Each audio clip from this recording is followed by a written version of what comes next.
Yeah,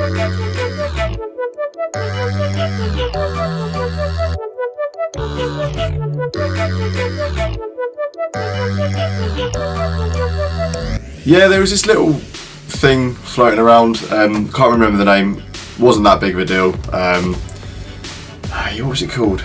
I know it's been a while, but we're back, hopefully for a few weeks at least, until the government decides to lock it all down again and I can't do anything. So as you may or may not know, I had installed the Remark muffler delete on my car. I liked it generally, the noise was good, the level of noise was maybe a little bit more than I liked, but generally for the cost of it versus what you get out of it, I thought it was a no-brainer, and I still think it was the best sort of budget mod you could have done at that price point, to be honest with you. Like I said, my biggest complaint was that it just droned like hell in the cockpit.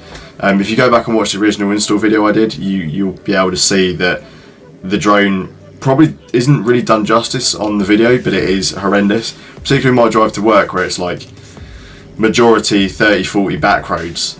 You're right in the rev point where the drone is just hell-like. You just want to cry on your way to work every morning, more than you do normally.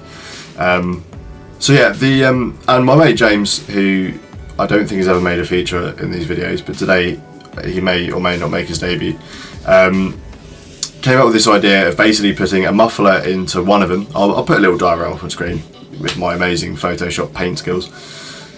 Putting a muffler on one of the legs of the exhaust and then putting a valve in the other. So normally when the valve's closed, the exhaust gases will go down the normal route, down the normal exhaust, through the cap and then into the axle back, essentially a section of the exhaust, and then when the valve's closed it goes through the muffler and out the right hand exhaust exit muffled. So obviously, because it's not the stock muffler, it's still louder than stock, but I think delivers a nicer tone and you don't get the hellish drone and overall I want to cry sort of vibe from it. But when you want to be loud and Larry and Asbo like, you open the valve and then it straight pipes it, which is great. But it's also not as generally as violent as obviously the dual exit straight pipe, because you're only straight exiting through one. So you get that and then you also get the muffled effect. So generally, while it is still loud, it gives a much nicer tone and a much nicer noise at a slightly reduced volume, which I think is ideal and perfect for, it solves all the issues that I had with the exhaust in the first place. So this was his idea, and I have to give a big shout out to both James and his dad Jim for being absolute legends, and of course Marcus from Sweet Tune Fabrications. I'll stick some links in the description with all their socials on. They're all awesome people and I highly recommend you go and check them out, because they're pretty cool. So yeah, that was the idea, and then I didn't really get too much footage of the actual install process because I was busy doing stuff.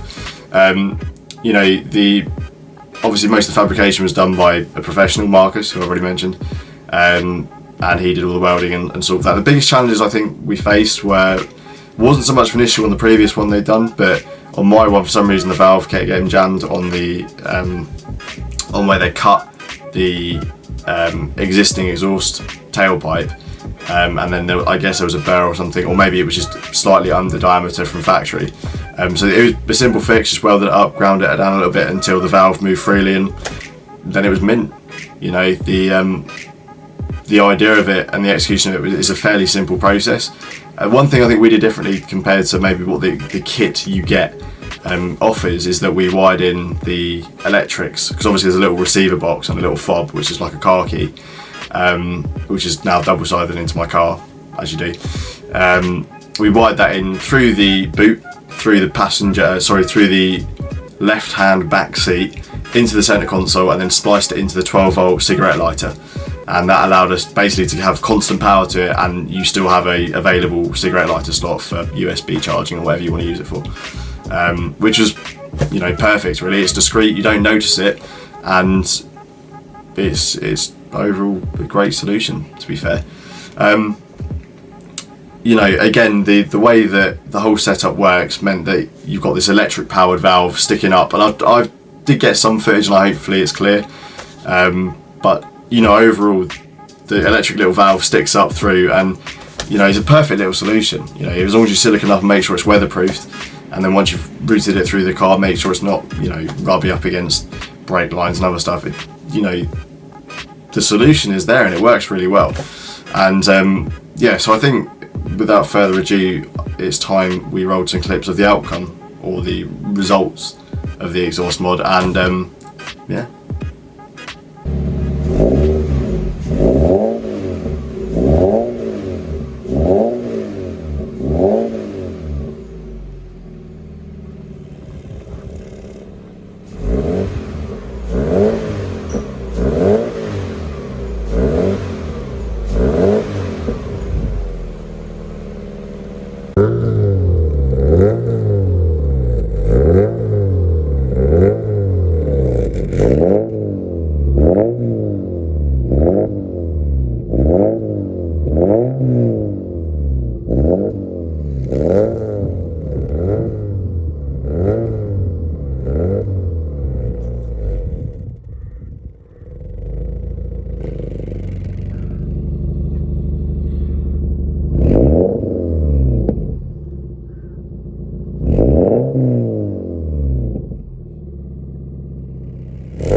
And the fact that it was a relatively simple install, other than the actual fabricating of cutting and shutting bits and bobs, it is really a great solution. And for, you know, the total cost, including the axle back exhaust, you're probably looking at £400-500, depending on who you get it fabricated by and where you get the bits from and what bits you go for. It's a no-brainer, because the next sort of tier of exhaust is, you're looking at like a Miltech or a Scorpion exhaust, and they're like 700, 800, 900 quid, and obviously you're sort of getting your cat back done as well, but for the value for money and having the variability of whether you want it loud or quiet, you don't really get that for, well, you can't really buy those systems, to be honest. I personally haven't seen an electric valved exhaust system for sale for the BRZ or 86 for that matter, ever, I don't think. Maybe I'm not looking at the right budget range, maybe they do exist, but you know, for what it's worth, it's a great little solution. So yeah, like I said, big up to the lads. Check out their socials below. Couldn't have done it without them, they're absolute legends. And yeah, hopefully it won't be another 3 months to the next video. Got some cool stuff planned in the next couple of weeks, so maybe some videos there, but yeah, we'll see. Thank you very much for watching, take it easy, and I will see you next time.